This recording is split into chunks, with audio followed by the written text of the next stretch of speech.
effectivement, la musique, d'une part, peut stimuler l'activité cérébrale. Il y a des études là-dessus, par exemple de la musique classique, calme, aider à la résolution d'équations mathématiques. Et en revanche, de la pop, une espèce de pop positive rythmée permettait, elle, de faire plus rapidement de l'entrée de données sur un ordinateur. Donc du data enter quand on doit rentrer des informations rapidement, mais des informations qui ne nécessitent pas une grande réflexion. Donc la musique, effectivement, peut stimuler l'activité cérébrale dans certains cas. Mais il faut absolument éviter d'écouter de la musique avec des paroles, ou de la musique qui est trop forte ou qui, qui, qui nous fatigue, c'est-à-dire la musique trop riche, trop fournie en basse, et ce genre de choses. Parce que d'une part, quand on entend des paroles, ça crée une double tâche cognitive. Donc, même si on ne fait pas attention aux paroles, en fait, le cerveau les traite inconsciemment. De la même manière que si je vous montre un mot, par exemple, si j'avais une affiche, une petite pancarte avec le mot maman en gros et que je vous le mettais devant l'écran, vous ne pourriez pas ne pas lire maman parce que c'est un traitement automatique du cerveau indépendant de notre volonté. Donc, quand on a une musique avec des paroles, ça handicape. Et même si elles sont en anglais et qu'on les comprend peu, donc, l'idéal, c'est d'éviter la musique avec des paroles. Le cerveau humain ne peut pas faire deux choses en même temps. On le sait tous, vous le savez très bien.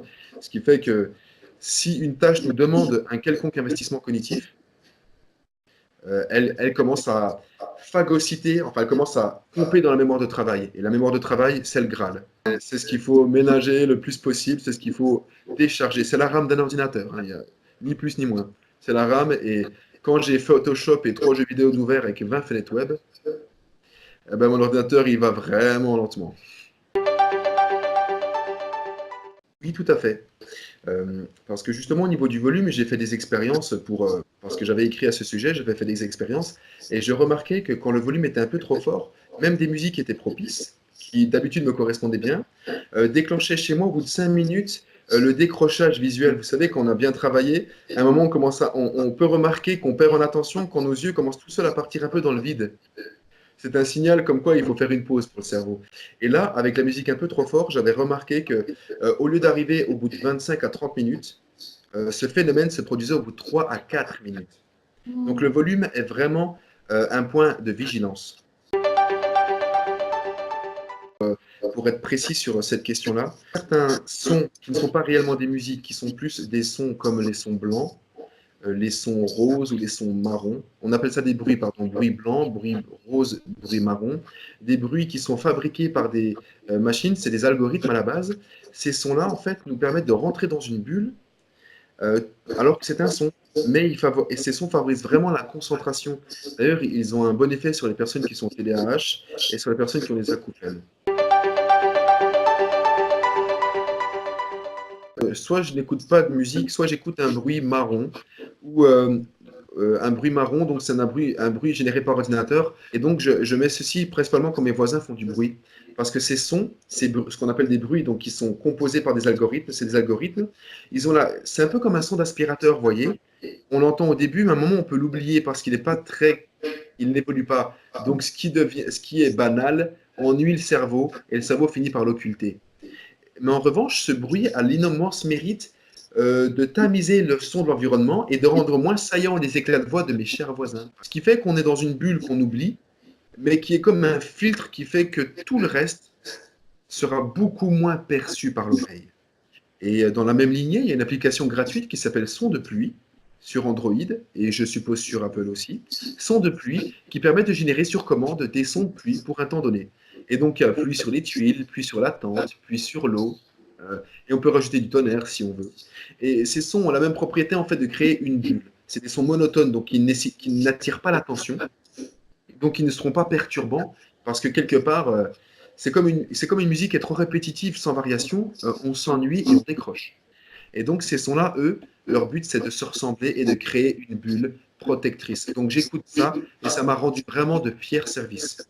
Et j'ai beaucoup de bons retours d'étudiants, notamment d'étudiants en PACES ou autres, aux arts et métiers par exemple, qui m'ont témoigné du fait que ces sons leur rendaient vraiment du service quand ils étaient dans des environnements bruyants. Quand ils dorment au crous, quand les murs sont des feuilles de papier et que leurs voisins sont bruyants. En En fait, la musique, là, c'est un outil formidable. Donc, elle a une activité incroyable. Je me rappelle encore de cette vidéo où c'était un vieux papy noir américain qui avait Alzheimer depuis de longues années et qui avait vraiment, qui ne répondait plus à l'environnement. On pouvait agiter sa main devant ses yeux, il ne réagissait plus. Et là, sa fille lui a mis un casque avec une musique qu'il adorait quand il était jeune. Et là, le papy s'est illuminé. D'un coup, il a recommencé à chanter, il a commencé à revivre. Et c'était incroyable de voir cette personne amorphe retrouver la vie. Et pour moi, c'est un symbole du pouvoir de la musique. Et oui, les musiques peuvent nous motiver ou peuvent nous détendre.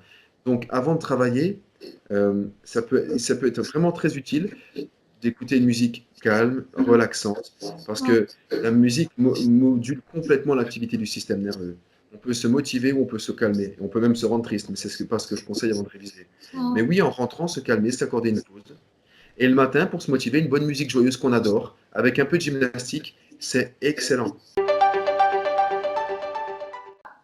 Oui, effectivement. D'ailleurs, dans un article que j'avais rédigé à ce sujet, j'avais mentionné en fait une étude qui était faite en Angleterre, à Londres, par des chercheurs qui étudiaient en fait l'impact de la musique sur le bien-être et qui avaient fait une expérience en fait dans laquelle les participants étaient amenés à faire des tâches difficiles, des puzzles difficiles avec une notion de temps. Donc, dès qu'on met un chronomètre et un temps limité, le stress apparaît. Et on faisait ça sans musique ou avec certaines musiques. Et ils se servaient de cette expérience pour étudier et mesurer l'aspect relaxant, l'impact relaxant de musique. Et ils avaient justement mis en évidence qu'une des musiques était la plus relaxante parce qu'elle faisait descendre le pouls, même en... Donc le BPM de la musique, donc la pulsation de la musique ralentit au fur et à mesure de la musique. Ce qui a un impact bien évidemment sur le cœur parce qu'on se synchronise sur ce qu'on écoute.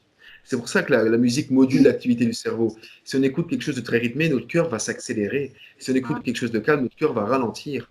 Notre cerveau passe son temps à se mettre au diapason de notre environnement. Alors oui, on sait par exemple que le travail de la musique, la pratique musicale, développe le corps calleux. Le corps calleux, donc c'est une partie qui est au centre de notre cerveau et qui est l'autoroute qui relie nos deux super puissants hémisphères cérébraux. C'est logique, parce que chaque partie du cerveau contrôle la moitié du corps opposé. Mon hémisphère droit contrôle la moitié de mon corps gauche, qu'on appelle un hémicorps. Et mon hémisphère gauche contrôle la moitié de mon corps droit. Mais quand je joue de la guitare ou du piano avec mes deux mains, je stimule mes deux hémisphères en même temps, et pour qu'ils se synchronisent, j'ai besoin de mon corps calleux. Donc le corps calleux est plus gros chez les musiciens. Donc le transfert d'informations entre les deux hémisphères est plus rapide. Et bien sûr, la musique demande un énorme travail attentionnel. Parce que travailler un instrument, ce que ça demande le plus d'ailleurs, c'est l'attention. Parce que la musique demande une énorme attention. Et le fait de s'entraîner, comme tout chez l'être humain, développe la compétence pour laquelle on s'entraîne. Donc s'entraîner à être attentif développe notre capacité à être attentif.